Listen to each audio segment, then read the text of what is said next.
C'était un plaisir d'en faire partie et j'ai été un intervenant à un grand nombre de conférences internationales. Je vois que c'est un événement qui remporte un franc succès. Et il faut, je pense, féliciter Jean-Luc tout d'abord.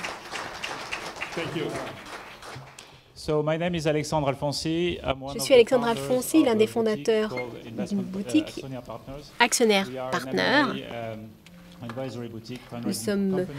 Nous levons des fonds pour les entreprises et nous travaillons également sur les fonds propres et aidons les entreprises en France, en Europe, aux États-Unis et en Asie du Sud-Est.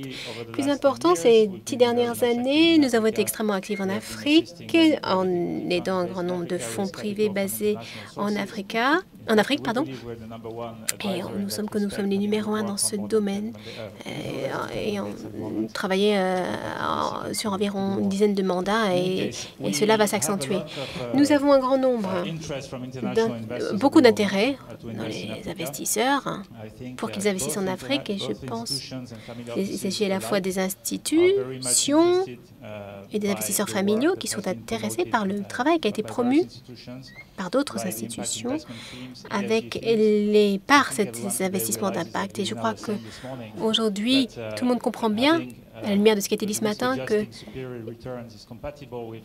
qu'il peut effectivement y avoir un plus fort retour d'investissement avec une bonne gouvernance et un fort impact sur le terrain. C'est extrêmement important aujourd'hui de bien comprendre et que vous nous expliquiez clairement, vous qui définissez ces lignes directrices, ces standards, comment vous vous y prenez et quel est le paysage et quelles sont les modifications de ce paysage.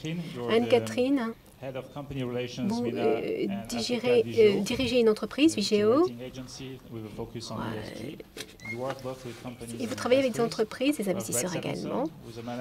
Nous avons également Brad Stevenson, qui est le manager du programme de renforcement des capacités, Global Impact Investing Network. Et Philippe, vous êtes le président de Ethic Intelligence. C'est une entreprise qui travaille sur des programmes certifiés anti-corruption et vous êtes également le président de la commission anti-corruption d'un conseil d'investisseurs en France et en Afrique. Première étape, peut-être pourriez-vous vous présenter rapidement et expliquer un petit peu au public ici ce que vous faites, comment vous vous y prenez pour définir ces normes, ces standards. Les dames peut-être en premier, Anne-Catherine, Vigeo. Que faites-vous? Quels sont les types de lignes directrices que vous créez et quelle est votre expérience en la matière? Merci. C'est une agence de notation, Vigeo. Nous travaillons avec les deux types d'investisseurs. Nous travaillons avec les entreprises, les autorités locales, les États, mais nous travaillons également directement avec les organisations ou les entreprises et nous pouvons les aider en leur donnant des opinions sur la manière dont ils peuvent réussir leur intégration et mesurer leur performance, leurs résultats. Donc, on ne crée pas véritablement de lignes directrices ou de normes. Parfois, nous avons été associés à ce processus pour l'ISO 26000. Peut-être en avez-vous entendu parler, mais nous tenons compte et promouvons un certain nombre de standards, de normes par rapport aux investisseurs notamment. Nous sommes également membres de cette organisation. Nous sommes en charge des principaux investissements en travaillant avec les managers des banques notamment. Avec les entreprises, nous promouvons toute initiative de report, comme l'initiative de rapport mondial, parce que c'est une bonne base pour évaluer les performances, les résultats qui sont comparables dans différents secteurs et de par le monde. Nous pensons également que des initiatives comme la bourse durable est quelque chose d'intéressant à développer. Donc, il y a 3 bourses en Afrique qui sont membres de cette initiative. Donc, c'est un dialogue entre les bourses, les investisseurs, les entreprises, les personnes qui définissent les lois. Nous promouvons également les utilisateurs FUNIS avec le principe d'obligation verte. C'est quelque chose véritablement qui nous apparaît comme une bonne base et à développer à l'avenir en termes d'obligations durables et vertes. Brett, quel est votre lien à vous avec des organisations comme VGA? Comment est-ce que vous vous y prenez dans cet espace-là, dans ce domaine-là? Alors, nous travaillons pour une organisation qui permet de développer l'impact dans l'industrie de manière générale. Donc, nous avons plus de 200 membres, des organisations qui font partie de l'industrie. Plusieurs d'entre elles font partie d'un conseil qui rassemble un grand nombre d'investisseurs. Notre mandat en partie est d'aider les investisseurs à profiter du marché et à s'identifier pour optimiser les coûts de transaction par hasard. Et ce qui est important, c'est de définir l'espace. On a fait des présentations ce matin avec M. Severino, de IEP, et ce qui nous importe, c'est l'évaluation, la mesure du résultat, de l'impact. Donc, c'est vraiment un travail important parce que c'est aussi une manière où vous pouvez montrer votre engagement en termes de concept, mais ça prouve également que vous pouvez accomplir des choses et vous le montrez aux investisseurs. Donc, vous montrez le bien fondé de votre action.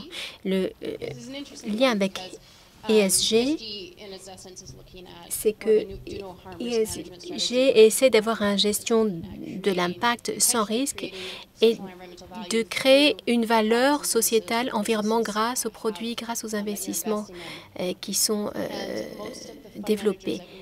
Et la plupart des managers de fonds avec lesquels nous travaillons en Afrique sont des investisseurs qui effectivement s'en occupent et se préoccupent de ces critères ESG.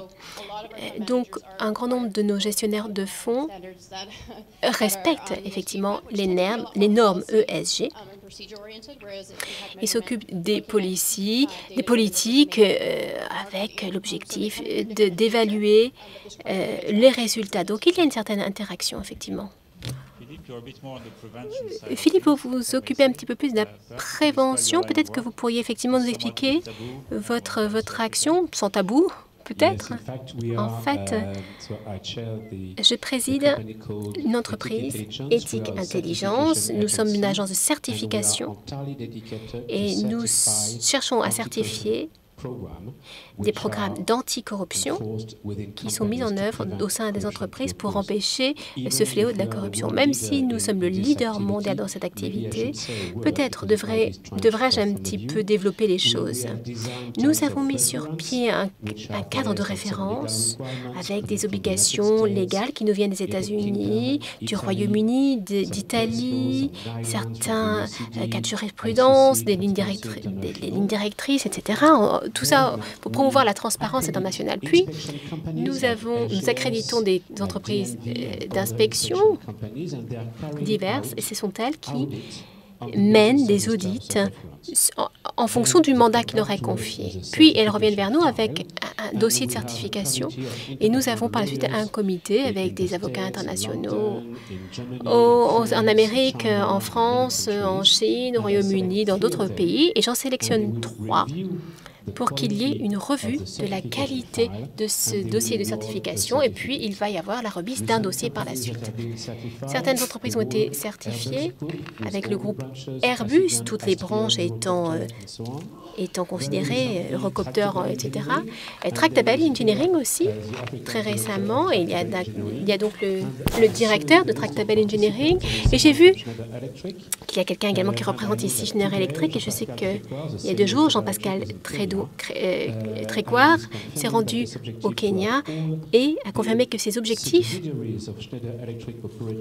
en termes de fonds vont être certifiés d'ici 2016 et donc on va effectivement certifier cela pour l'Égypte, le Maroc, l'Afrique du Sud et le Nigeria, c'est en cours. Ce que nous faisons peut être utile en termes pour les fonds d'investissement parce que lorsque vous investissez dans une entreprise, vous voulez vous assurer que le chiffre d'affaires est durable. Et le chiffre d'affaires s'appuie totalement sur une activité légale et non illégale, non sur la corruption. Donc, à la fin, vous devez vendre vos actifs. Donc, il est très important de pouvoir prouver et démontrer la qualité de votre entreprise et que ceci s'appuie sur une activité transparente, sans aucune corruption. C'est la raison pour laquelle, de plus en plus, nous recevons des demandes de fonds d'investissement, de fonds d'equity qui nous demandent de vérifier cela. Et pour finir et compléter ce qu'a dit Brett, nous avons un système de certification particulier pour les petites entreprises. Jusqu'à présent, on a parlé des grosses entreprises comme Alstom, Tractable Engineering, etc., etc. Mais nous avons également des produits similaires pour de plus petites entreprises avec un prix qui véritablement est adapté à leur taille et nous sommes déjà en contact avec ces entreprises. Merci. Donc, en fait, comme nous l'avons dit, nous avons une approche similaire. Lorsque vous considérez la performance d'un fonds, eh bien, vous cherchez à comprendre à savoir si vous voulez travailler avec eux ou non. Donc, quelle est la partie du track record s'appuie sur un accès privilégié à certaines situations et quelle est la valeur ajoutée? Tout ceci sont des éléments importants à définir.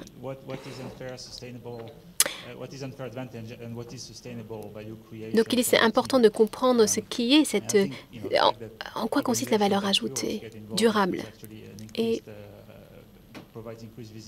il faut qu'il y ait une visibilité accrue de la performance de tous ces managers. C'est la raison pour laquelle nous travaillons avec Vigeo. Je sais que Vigeo s'intéresse à ce que nous faisons en termes de référence, parce que lorsque vous mettez en œuvre votre notation, vous référez à notre travail. Oui, bien sûr, on parle de gouvernance des entreprises, surtout pour les politiques d'anticorruption. C'est crucial. Ce n'est pas une garantie en soi, mais cela veut dire que si l'entreprise prend la décision d'avoir recours à ce genre de service, ça veut dire qu'ils ont une intention sérieuse en la matière. Donc, cela montre que le système qu'ils ont mis sur pied est assez robuste en la matière.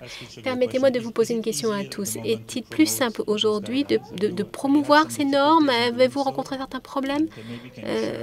Peut-être pourriez-vous nous parler d'expériences réussies en Afrique pour la mise en œuvre de ces lignes directrices ESG. Alors, ce que l'on fait, c'est qu'il y a une tendance à considérer ESG comme la gestion des risques uniquement. Et là, c'est une transition et on ressent véritablement le besoin d'éprouver les résultats, c'est-à-dire de parler, de mesurer l'impact. Surtout pour des acteurs responsables d'argent public ou responsables dans le secteur des risques comme la mine, le pétrole, etc., le gaz. Mais les succès que l'on peut voir ne sont pas propres à l'Afrique, ils sont plutôt d'ordre général. Et il y a un consensus à l'heure actuelle qui vise à prendre en compte les risques ESG est quelque chose qui est perçu positivement pour l'ensemble des acteurs. Nous voyons également que les initiatives en matière d'instruments qui se développent, qui peuvent être propres à un pays comme le Maroc, la Tunisie ou l'Afrique subsaharienne,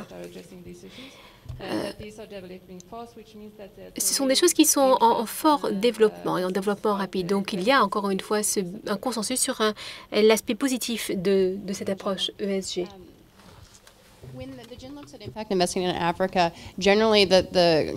Quand on parle d'investissement d'impact en Afrique, on travaille avec des directeurs de fonds qui investissent dans le milieu des PME, SME. PME. Donc, on passe à des accords de taille plus petite qui peuvent être absorbés par ces entreprises. Donc, il y a des intermédiaires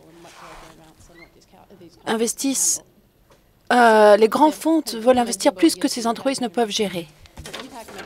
Donc, pour les mesures d'impact, c'est qu'on commence à mettre en place des mesures d'impact pour plusieurs reprises. Tout d'abord, des entreprises qui travaillent avec une faible capacité et à cause de compétences, mais aussi juste de leur taille, ils n'ont pas de temps à passer sur des choses qui leur semblent tellement superflues. Certaines entreprises encouragent la mesure des impacts sur plusieurs entreprises dans tout leur portefeuille d'entreprise. Et c'est peut-être pas suffisant, peut-être que ce ne sont pas des spécialistes dans un secteur donné. Et même s'ils sont spécialistes, peut-être qu'ils investissent dans des entreprises qui sont partout dans la chaîne de valeur, donc l'impact est très différent. Quand on voit les mesures, on voit le nombre de clients servis, le nombre d'emplois créés, etc. Et ça peut être difficile. Une autre chose difficile, c'est qu'ils ont souvent des investisseurs multiples. Et chaque LP a des impacts différents. Les motivations, c'est pas juste les revenus financiers. C'est pas aussi facile que juste la finance pure. Donc, soit les investisseurs demandent des mesures, alors soit ils mettent en place des systèmes vraiment ingérables, trop importants, ou alors ils doivent mettre en place une mesure plus simple, qui est insuffisante, qui ne s'appuie pas sur tout. Donc,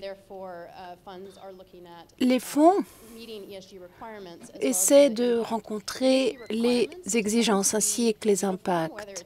Les impacts IGI sont partout, sont mis en place dans beaucoup de pays en voie de développement. Et on a un volume de demandes qui s'appuie sur eux plus. Donc, ces dirigeants de fonds travaillent avec leur LP pour avoir quelque chose qui est gérable pour eux. Donc, quand on pense à la sortie, quand une entreprise a du mal à s'en sortir, c'est juste pas réaliste. Il faut mettre en place des choses qui sont réalistes en prenant en compte toutes les priorités. Je vais peut-être répondre à votre question avec deux commentaires. Tout d'abord, la conception des normes, c'est pas difficile en soi parce que beaucoup de directives viennent d'institutions, d'organisations, etc. Ce qui est difficile, par contre, c'est que les pratiques changent. Donc, pour que les entreprises évitent la corruption, il faut également adapter les processus pour empêcher la corruption. C'est pour cela que tous les ans, à Londres, on a une réunion mondiale avec les avocats d'entreprises importantes, avec leurs avocats, qui s'appellent sur les questions émergentes et la recherche des bonnes pratiques. Donc, on adapte constamment nos termes de référence pour être certain qu'ils reflètent bien la réalité et la complexité du monde d'aujourd'hui. Il faut, en fait, convaincre les entreprises à investir dans des programmes de conformité pour éviter la corruption. Souvent, c'est perçu comme étant un obstacle. Juste pour partager un retour que j'ai reçu il y a peu. Ce n'était pas une question africaine, mais c'est un pays qui a bien des difficultés, la Russie. Donc, il y a 4 ans, il y a eu un contrat signé, il a été renouvelé et la certification devait être renouvelée cette année.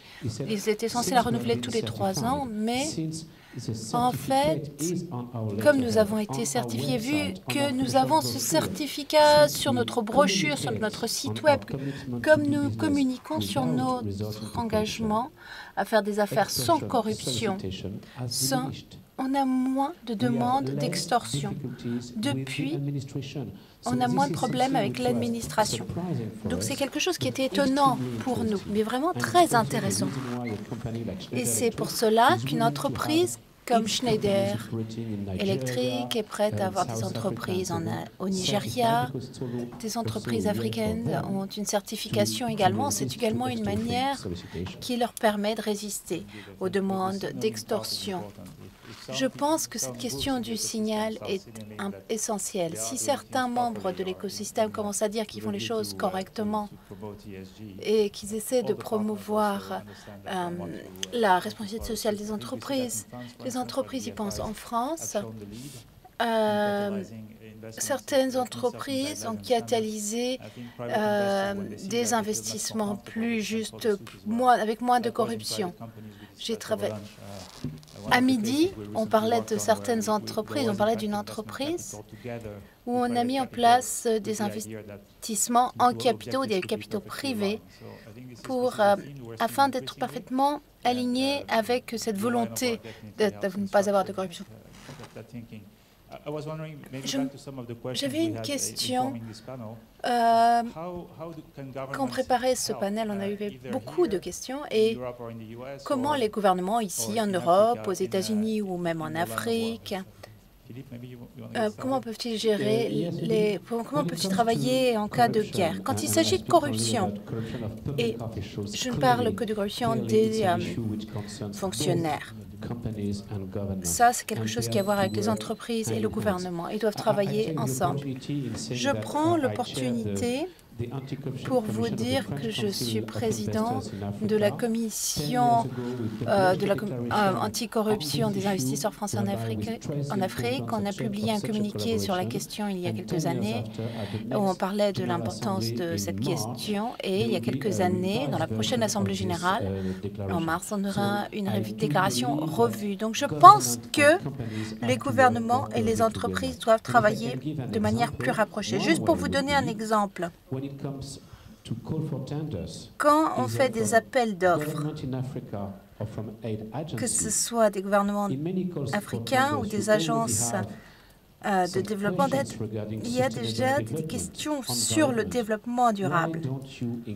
Pourquoi ne pas comprendre un élément au sujet de ce que vous avez fait pour empêcher la corruption? Et ça permettra de tout équilibrer.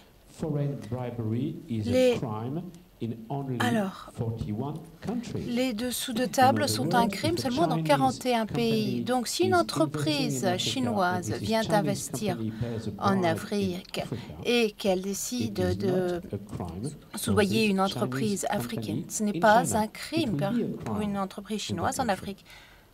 Ce serait un crime dans le pays si on mettait en place ces règles. Alors que si une entreprise soudoie une entreprise africaine en Afrique, ce sera un crime en Afrique et ce sera un crime dans le code pénal français. Donc il y a une distorsion de la concurrence. Et si on veut que les dés ne soient pas pipés, il faut que les entreprises prouvent qu'elles ont mis en place des mesures bien adaptées pour lutter contre la corruption. Ce serait indispensable. J'ai entendu une sonnette. On est presque à court de temps. On a peut-être le temps de poser une ou deux questions. Je suggère qu'on prenne quelques questions du public. Et j'ai d'ailleurs une question.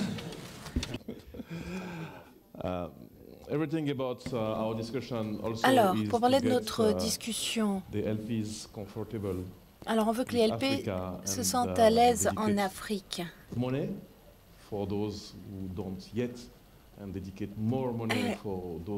veut donner de l'argent à ceux qui n'ont pas encore d'argent et plus d'argent à ceux qui en ont besoin. Quelle relation avez-vous avec les LP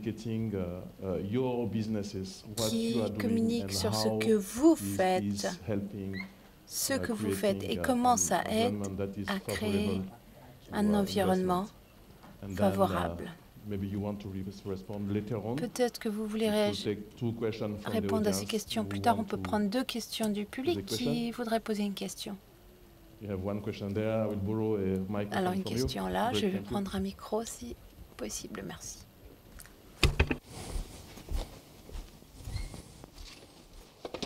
And a question, please, not a commentary.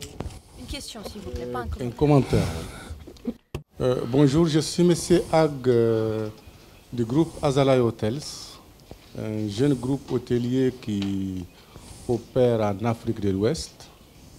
Alors, j'ai un commentaire et une question. Pour dire que, en tant qu'entrepreneur africain, oui, nous sommes demandeurs de mesures d'impact parce que c'est nous qui souffrons du manque de ces mesures d'impact.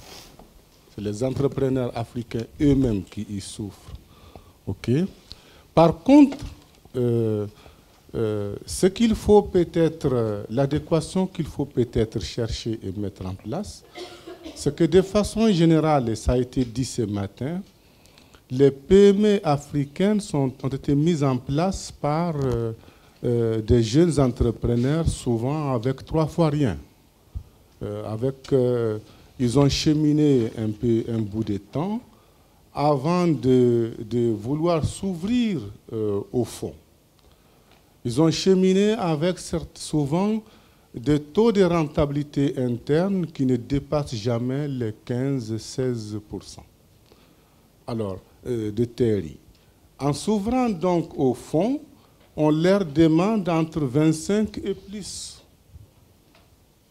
Alors, ce qui crée une adéquation entre la rentabilité réelle de l'entreprise, son environnement, et l'éloigne souvent du social, de sa responsabilité sociétale. Votre question, s'il vous plaît. Alors, la question, c'est qu'est-ce qui est fait pour qu'il y ait vraiment une adéquation entre cette recherche d'équité, de responsabilité sociétale et la rentabilité recherchée par les bailleurs de fonds. Donc on prend la dernière question. Je suis ravi de voir que le groupe Azalai continue sur ce plaidoyer par rapport à l'impact investing. Nous avions eu M. Mossadegh Bali il y a 3 ans qui nous a parlé effectivement du coût de l'impact investing. Monsieur, votre question. Philippe Vachirou, donc l'association Capsine.net. Ma question se pose à M. Philippe Montigny concernant l'identité numérique. L'Europe vient de se doter d'une réglementation concernant l'identité numérique, c'est-à-dire EIDAS, pour un marché unique avec une identification unique pour les entreprises, personnes morales. La France se prépare à faire un programme qui s'appelle France Connect. Qu'en est-il de Africa Connect, qui est aussi un projet pour une identité numérique au niveau africain? Merci, monsieur. So, response from the team. Alors, les réactions de je vais peut-être juste répondre à monsieur là à l'instant, parce qu'en fait, la question m'était adressée, mais je n'ai aucun élément de réponse à votre question. Notre spécialité est on est un peu monomaniaque, on ne s'occupe que de questions de corruption, donc on ne fait rien d'autre. So we had the other question from Azalai Hotel. Une autre question d'Azalai Hotel. The cost of impact and, le coût de l'impact. How this is weighting on the performance of the small firms. Et le poids que ça a sur les performances des petites entreprises. Je pense que je peux essayer de répondre à cette question. C'est une question difficile parce qu'il y a une tension entre la manière dont les entrepreneurs ressentent l'investissement d'impact et les donateurs. Tout le monde, à tous les niveaux, voit les choses assez différemment. Donc, on entend les LP parler. Ils disent que les entreprises ne trouvent pas l'équilibre. Et les dirigeants sont en fait un peu coincés entre les deux. Ils essaient de faire plaisir à tout le monde. Et en fait, les managers doivent mieux parler la langue des entrepreneurs quand ils parlent de tous ces investissements, des métriques de l'impact, des mesures de l'impact, etc. En fait, ils ont un vocabulaire complètement différent. Ils viennent de mondes complètement différents. Et je pense que tout ça, ça a à voir avec la traduction et l'alignement dans les partenariats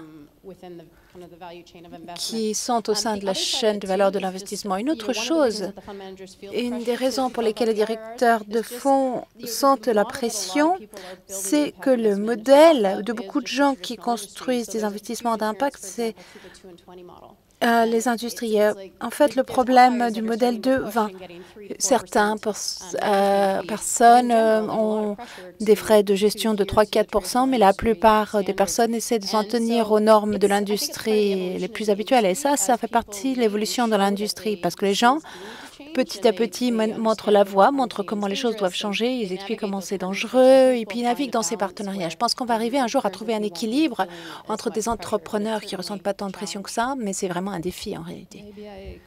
Juste pour ajouter ce que nous pensons qui est très important, et le principe de la propriété locale. Je pense qu'il est important que chaque pays ait une vision claire de leurs propres besoins et de leurs propres priorités, pour que les investisseurs et les actions des entreprises puissent s'aligner. Sinon, bon, il n'y arrive pas. Il faut développer des statistiques fiables, à jour, au niveau national, régional. Donc, quand un donateur souhaite mesurer son impact ou sa contribution, pourriez-vous dire à l'orateur de parler dans le micro? Il y a beaucoup de choses à faire pour avoir accès à ces informations, pour pouvoir mesurer, justement. On voit des rapports du monde entier, nous. On essaie de pousser toujours pour des retours plus importants qui sont impossibles. Il en résulte que les directeurs de fonds africains qui veulent briller sur ce marché et attirer l'attention, font des promesses bien trop importantes, même si on sait qu'ils ne peuvent pas exécuter ces retours. Donc je pense que ce que beaucoup d'entre eux devraient faire, c'est se différencier des autres, pas en promettant des retours plus importants, mais en faisant la promotion de l'emploi, du développement et aussi contribuer au développement du continent. Ce n'est pas juste un jeu de retour de risque. Les gens allouent des ressources depuis tout en haut, veulent voir des retours accrus. On a eu une discussion avec un grand fonds de pension récemment. Ils disent qu'ils ont tellement d'argent à développer, ils veulent juste faire des investissements très importants, de retours très importants. Ils ne peuvent pas, mais ils ont tellement d'argent à investir qu'ils ne peuvent pas investir tout le temps dans du très haut rendement. Donc, plutôt que juste investir un peu partout, pourquoi ne pas investir dans les investissements d'impact? Donc, on y arrive petit à petit. Des conférences comme celle-ci est vraiment avancée. Je crois que j'ai quelques débuts de réponse à mes questions. Deux choses. Tout d'abord, l'éducation DLP sur les retours en Afrique, mais aussi peut-être que les praticiens doivent penser un peu aux mesures d'impact spécifiques à l'hémisphère sud, parce que les mesures d'impact pour un pays comme les États-Unis, la France ou le Royaume-Uni ne sont pas les mêmes que pour les PME en Afrique. Merci beaucoup.